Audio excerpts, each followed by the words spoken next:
if we had started thinking about this is one of many, we would have trained and staffed differently. We would have managed the finances differently. We would have been talking to accountants and bankers differently.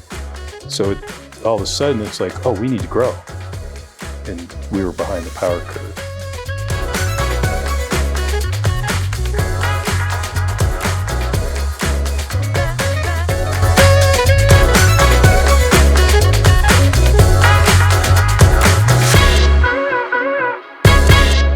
Welcome to the WealthBuilders Podcast. We've got a real treat for you today. I've got guests that are in the WealthBuilders coaching family.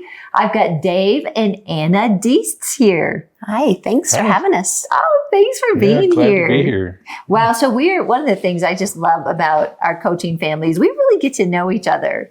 Catching up on families. We were just chatting about Levi and Carly having a baby. You guys have 2 grandchildren on the way. Yes. And it's just been really a blessing. And you guys are a big part of that. And not only do we get to know you as you might say coaches, but you guys end up connecting together. Mm-hmm. And you're just saying you're going down to Florida and you're going to get in touch with Troy and Eileen. You've got someone else. You guys are connecting all the time.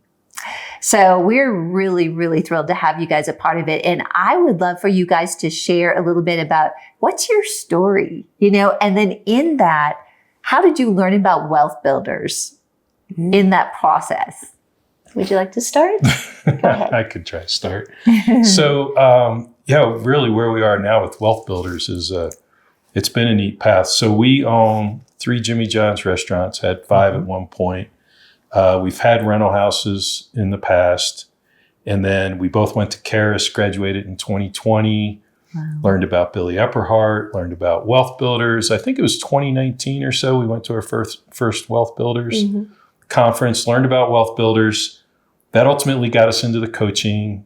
Yeah. But so really from, I would say, business, real estate, Karis was our introduction as Christians to grace and faith. Wow. And our authority and the Holy Spirit. So then to bring all that together into Wealth Builders is kind of really a neat way for it all to come together right now. Yeah, it's sort of the foundation of the word and then bringing in the business and the real estate aspect. Exactly. And now you live here in Colorado, I know that. Mm-hmm. But have you always lived here or did you move here for Karis? Well, let's see. We got together in 1997, and Dave brought me from Omaha to Colorado, and we lived in the Springs for 14 years, and then we just moved up into Monument in 2020.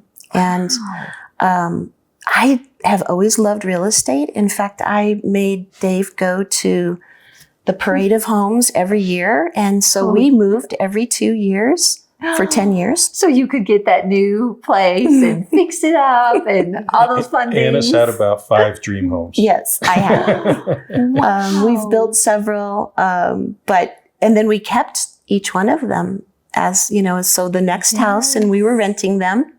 And so that's where our rental background comes from. We did, sadly, sell most of those rental properties because when we got into Jimmy John's, we needed just, to have the cash to be able to put into that. So, boy, in hindsight, though, if we would have kept those, never, ever sell. Once you own, never, ever sell. Do you know that is amazing that you say that, Anna, because Bill Bronchek was on in the previous podcast, and he said the same thing. And then I was on a call with Troy, and I was like, he's got both of them over 30 years of real estate experience. What's the one thing that you would say? And they said the same thing, do not sell. Yeah. It's so true. Wow. That is so interesting. But now you're getting back in it. We are. And, that's our hope, is to just really do real estate. Just real estate. Yeah, we're at a point in our life. We love the Jimmy John's. We've learned a lot. Mm-hmm. But now we're ready to work toward passive income. Building those orchards, right? Just picking that apple off the tree. Right. I was just thinking today, our kids are getting married and having babies now. And if we would have kept all of those rental houses, we could have gotten our kids into each one of those houses as a starter home for them. that would have been a really reasonable, mortgage for them. So, but we'll do it again. It's never too late and you will do it again. And that's a great thing about God. He is just always a restorer. And you guys are, anything that you guys set your hand to, you succeed at because it's based on the word of God. You've got the business knowledge. You're getting the how-tos. So you're really an inspiring couple. And I would love to hear, as I'm sure all of you would too, a little bit more about how you ended up getting into Jimmy John's. Okay. What have you learned?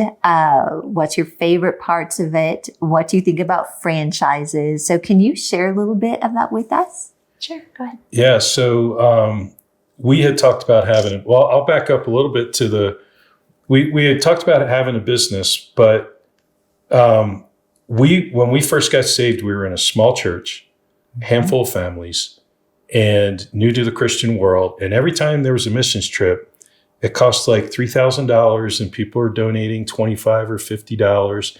And we're there thinking, we live in the United States of America.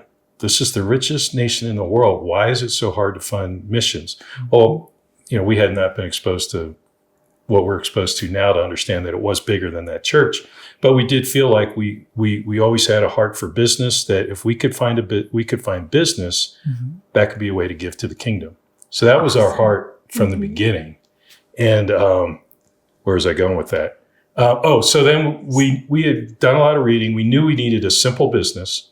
At the time, I'm in the Marine Corps. Anna had worked for restaurants, and we knew we didn't have a business background. So we knew we needed a simple business model that we could execute. Yeah. The one thing we knew was we did not want to be in a restaurant because we knew the restaurant business. So, Anna's mom calls one day and said her stockbroker called her and said, you need a new stockbroker because I'm getting into Jimmy John's restaurants. So his name Dean Hodges in Omaha. I call Dean. Dean starts explaining Jimmy John's, 6 meats, 1 cheese, 2 breads, simple business. And it was going gangbusters. This was 2007. So we're like, okay, if it met all the criteria except it was a restaurant. Isn't that the way it goes sometimes? The one thing I don't want to do, and then you're like, wait a minute, I'm doing it. So you're making during lunch and dinner, you're making food for other people. You don't eat lunch during food. Yeah. You don't eat during lunch and dinner.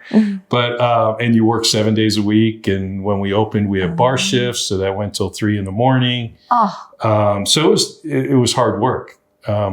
But simple business model, knew we could execute it. So we flew out to Champaign, and in the end, we opened a Jimmy John's restaurant in 2008. And we actually made money in 2008. In the same year. Yeah. That is with the stock market. Incredible. All that was happening in the stock market at the time. And a lot of the restaurants, were failing. And because of our business model and we had delivery, we were gangbusters. We were doing well. Wow. So that kind of goes back to two people that want to start a business. You guys wanted to start a business and you went the route of franchises. So can you just share a little bit about why you made that decision and maybe some things that you've learned about that? Sure.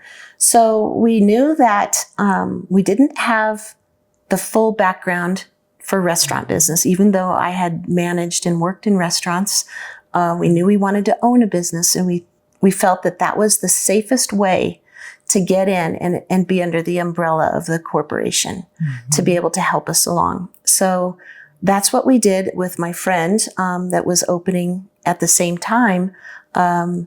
It was a brand name that hit Colorado Springs, and we had a black truck with a big logo on it, and Jimmy John's, and people would just ooh and ah when they saw the truck. The brand name came really hard and fast to Colorado Springs, and it just took Colorado by storm, and as it did all over, and we loved it. And there was so much energy. I think we had a lot of help from corporate when we first got started. They would help us and send people routinely, and we'd have, like dollar sub days and things like that, just for marketing. But we just had their help all along, which really made it a lot easier, pretty fail-proof.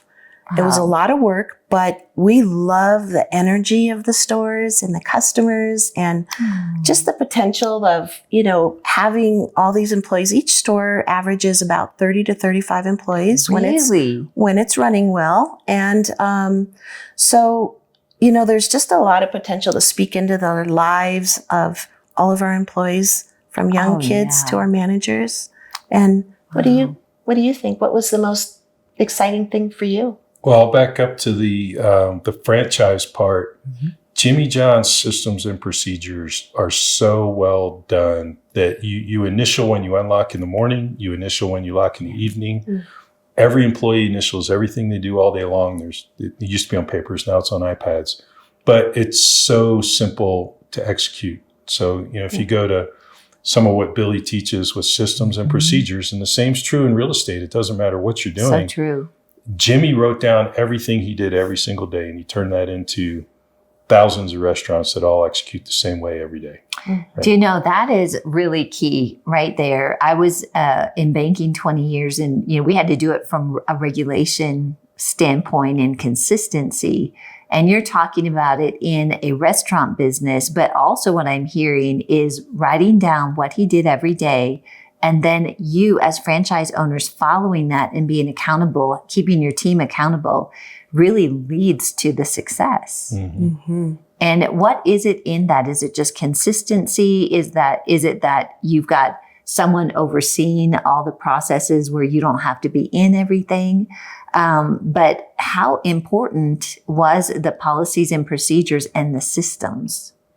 Yeah, they're crucial. So it does a lot of things. It makes accountability is easier. So if you come in the morning and the floor's not mopped, but it was initialed, you see, hey, you said you mopped the floor, but it sure doesn't look like it. Oh, that's a good one. So management's easier because all that's right there. Yeah. New employees come in. If it's after lunch cleanup, someone says, I'll fill the ice bin. I'll wipe the tables down. You know who's doing it. They can all pick what they want to do. So it makes the management a whole lot easier, but it makes it consistent. We kind of did this a little bit at home, but what they do is what we have is their daily beautification list, DBLs. So the entire restaurant is cleaned every week from floor to ceiling. So tops of the ceiling fans to the kick plates on the floor to everything you can imagine, the vents, everything is cleaned every week, some things twice a week. Wow. But the entire store is broken into 7 days of daily beautification list. And it was kind of like drove the kids nuts. We're like, hey, we're going to have DBLs now. Here's how you're going to clean it. We're going to do it at home. But it's great for vacation rentals too, by the way. Yeah, exactly. They didn't like the DBLs at first, but then once they got into the swing of things, then it just made their life easier. So they actually did. They did get to a point where they really did appreciate it. So. They're probably all doing it in their households now. And your little grandkids are like, I've got my DBL list. Thanks a lot, right? It provides accountability. It supports management, consistency. And it's kind of satisfying too if the employees know what to do and then they know how to succeed. That really helps with the culture and them feeling good about themselves. So with Jimmy John's, you were talking about the excitement. Were you guys the first Jimmy John's in Colorado Springs? We were one of the first. Okay. There was one other person that opened his first store at the exact same time that we did. Got it. But at the time, there was just two of us. So, and we were up to 5 stores. I'm not sure how many the other owner was up to in the Springs before. It was about the same at that time. Yeah. I think he ended up getting to maybe 10 or 12 at one point. Yeah. Goodness. Yeah. So that's that is a kind of another lesson. So we had never owned a business before. We were happy to just open one store and have it successful. And then that was 2008. And then there was only 2 owners in town and Jimmy John's was looking for growth, but we had not planned for growth. So I had not talked to anybody about financing. We hadn't thought about staffing. So it took a little while and it was, I guess, not too bad really, but 2011 was our second store and then 3 more stores in 2015. But if we had started thinking about this is one of many, we would have trained and staffed differently. We would have managed the finances differently. We would have been talking to accountants and bankers differently. So all of a sudden it's like, oh, we need to grow. And we were behind the power curve. So wow. Still worked out pretty well. But we didn't think that way when we started. It was a very large learning curve for us. Do you know, I think that's a lot of what Wealth Builders definitely has done for us and for you and other people is to think bigger, is to think beyond where we're at today. And, you know, that takes, you have to have someone like a Billy and Becky that are showing us or speaking that. But you guys are in the real estate coaching, the business coaching. We go through systems and all those things. So entrepreneurs are at least positioned to be able to scale. And you guys learned that you were very successful. What would you say to people that maybe have got a scalable business and are wanting to franchise? What are some things that you would give kind of on the other side of this if you were a business owner, not franchised, but you wanted to build it out? Systems and procedures, write down every step. And probably right when you're a one-stop shop or one-person shop even, at least take the time to document it. Absolutely. Yes. I'm trying to think of the name of the book. The lady has a cupcake shop. Billy recommends it. It'll come to me. It'll come. Anyway. But it's a book on the entrepreneurial myth. Oh, the E-Myth. The E-Myth. Yes. Got it. And the E-Myth is a great book because it's that you're a good executor. You do what you do every day. And that story was a cupcake shop. But when you want to franchise or you want to grow, you need to work on the business, not in the business. And that's really hard for entrepreneurs, isn't it? We said that at the same time. It's like, because you want to control every piece, right? So you got to learn to step away from that business and duplicate it. And I'd say even Jimmy's story, he wrote down everything. He had, I think, a handful of stores in Champaign, Illinois. Thought, I could grow into, he went into, he went to Chicago and I think Minnesota and had, I think, somewhere in the order of 20 stores, visited them all, and they were not executing the way he executed and it wasn't the quality he expected. So he stopped all the growth, redid all those stores, and he didn't grow for, I think, 2 or 3 years until he figured out not just the systems and procedures, but a really good franchise model. And what it took to franchise, because you need to train in those stores, you need to audit them, you need to hold them accountable. So doing all that, he shut everything down, all the growth down for 2 or 3 years till he put all that in place. Then he was ready to grow again. So it's a whole different skill set to grow and expand than it is to execute 1 or 2 stores. And we've seen so many people that have started franchise that they grew too fast. They didn't do what David is explaining, and they just couldn't sustain. So did it become like a cash flow crunch, or did it just become where the quality or the consistency, like? You mean with Jimmy John's? Or just like with the ones? Oh, with the other ones? Yeah. I think that it was a combination of all of that. And then money, comes from behind and starts eating you alive when you don't have, when one thing starts going wrong, then it starts snowballing with all the things that you're saying. And so we've just, we saw a lot of that, and we knew that we wanted to own a business. So we really wanted to come under the umbrella of a corporation that had it down pat with the systems and procedures, and to have the support of the company. Wow, that's really good. So that's very good advice for someone that wants to start franchising. Focus on those policies and procedures. We were also talking a little bit before we went live about marketing. And that was something too that you said was a really big advantage of being part of a franchise. So share with us a little bit about that. What about the marketing was helpful? Everything. Everything. So, like Anna said, the whole concept for us in getting a franchise was give me something to execute and we'll execute it. Yeah. So the marketing, I'm so glad we had a franchise. They did the marketing, people that do professional marketing, branding, when you need to be on social media, when do you need to be on TV, radio, and this was 2008. So I don't know, that's all shifted, right? all those things. What do you need for print marketing? Someone who's professionally doing that's exactly what they do. And Jimmy John's brought that. Even advice on when do you sponsor something. So here in Colorado Springs, Colorado College or the Air Force Academy or the Olympic Committee, folks present you with marketing opportunities or sponsorship opportunities, and they're not all the same. And trying to evaluate what's the real value in that. It was awesome to just send the opportunity to the marketing department and say, is this good value or not? And they could assess it for you. They assessed it for us.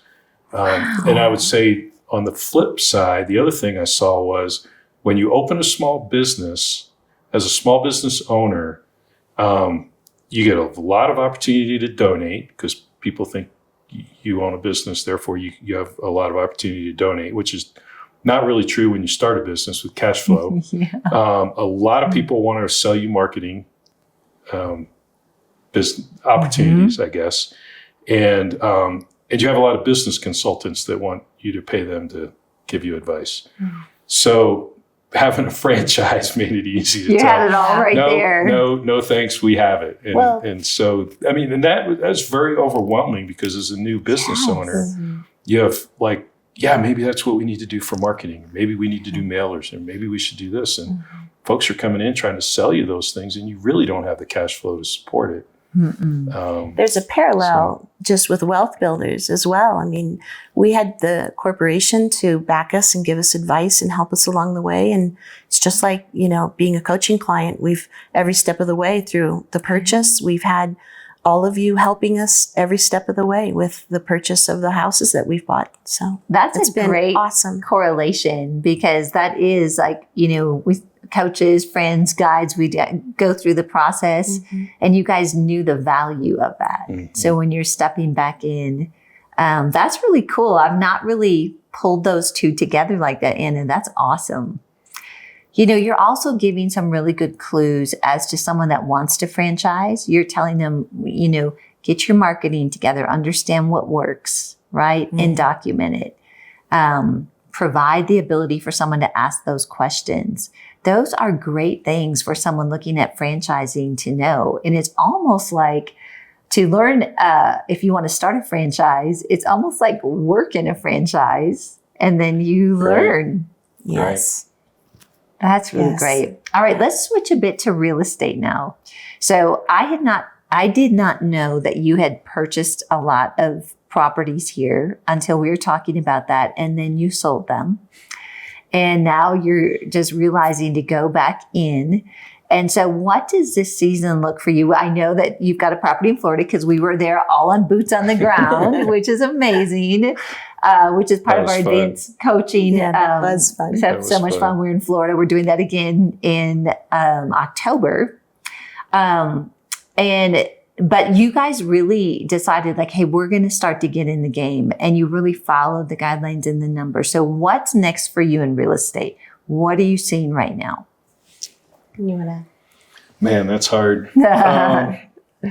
We've taken a step back recently. We're not, I think at one time somebody told me, was it Troy Peterson said I had buying fever. Like I just had to have a property, I had to be working on a property. And then I think the Lord just really started talking to us and saying, don't be so anxious. Just, I'm here. I'll encourage you when it's the right property. And, we've just kind of taken a step back over the past few months.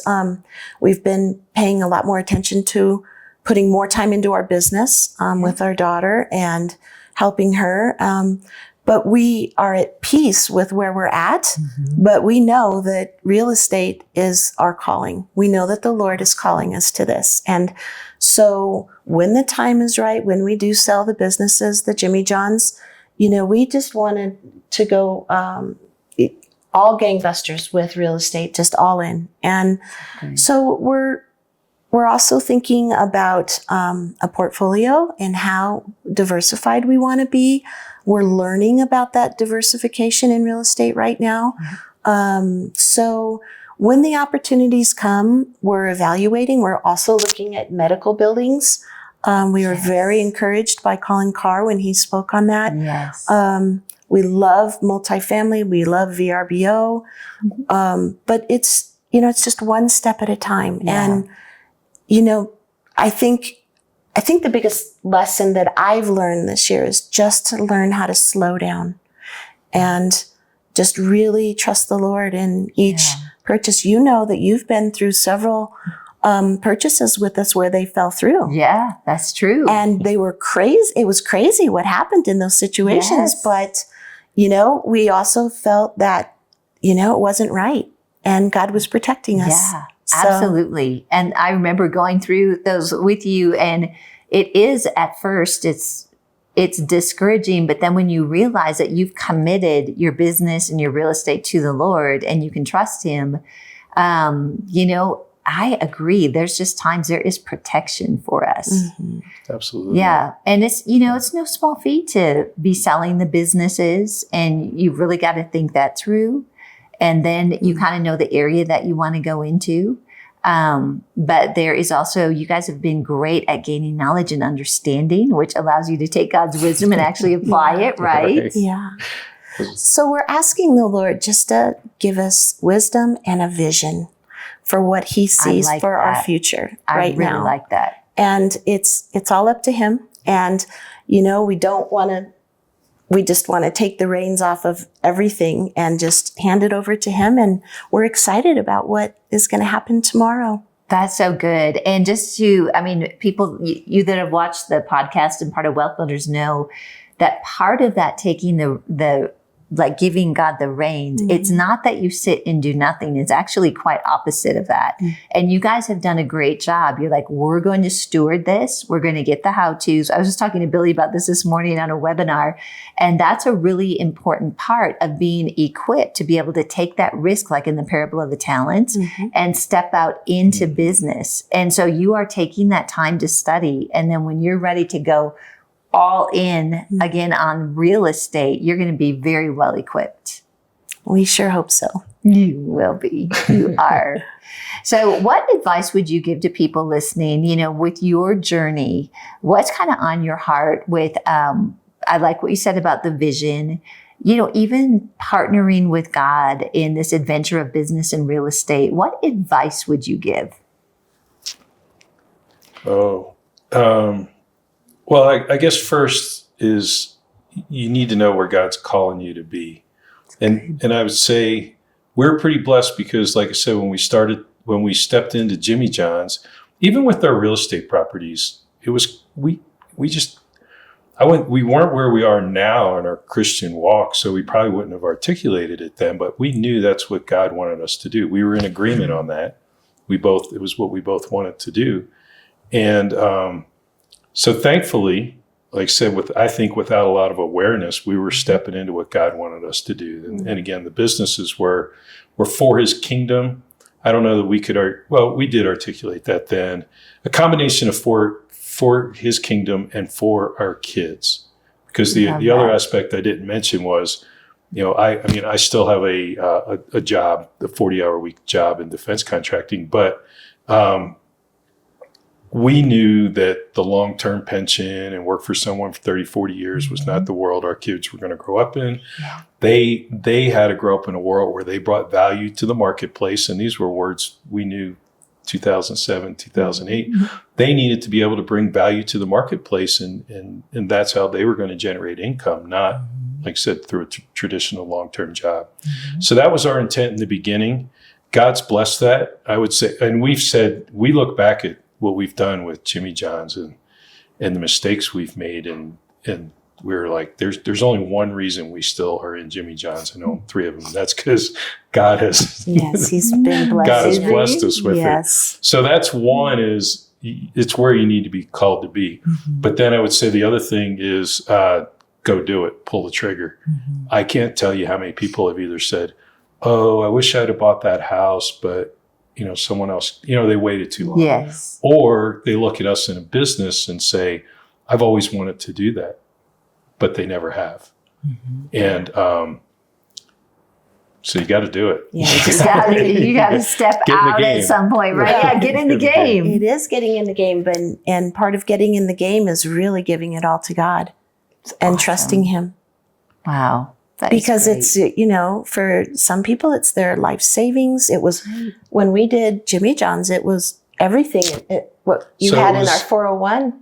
Yeah, it was 401k, exactly. and it was everything. And people thought we were crazy, to empty out our retirement fund to start a business. But The Jimmy John's model that they had on their website, you needed this much cash and this much equity.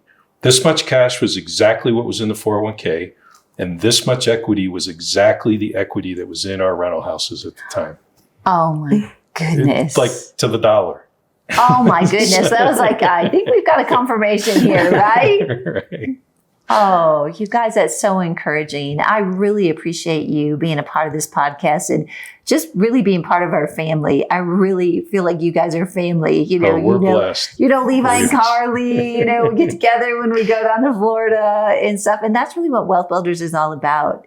It's community, it's family, it's connecting, and we're on this adventure together. it is. And I think the most exciting thing is that we all have the same vision. Yes. For God's kingdom. Yes. So, and that's really exciting to share in that. And you start connecting with people, the energy just flows. It really does. Wow. So thank you so much. Thanks for having us. I just want to thank all of you for tuning in and just encourage you that if you've been maybe on the fringe of like, boy, I'm not sure if I should get in the game or not. I really feel like Dave and Anna have shared a lot about you. You do need to step in the game. And of course, through our coaching program, you do have that guide. You have that help to help either scale, start a business, learn about real estate, whatever that might be. And we have an opportunity coming up in August. And it is the real estate boot camp. So we've started doing these boot camps. We do 3 a year.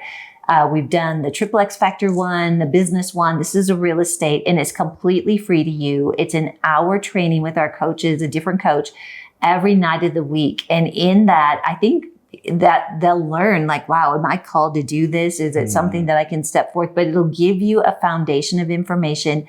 And in that, I think you will know what your next step is. So in that, we'll be sharing with you about the real estate masterclass, where that will be opening shortly after that. We've got a real estate workshop in October. So if you're interested in real estate, please be a part of that. So thank you so much. Share this podcast with others, friends, and family. We love and appreciate you. God bless, and make it a great rest of the day.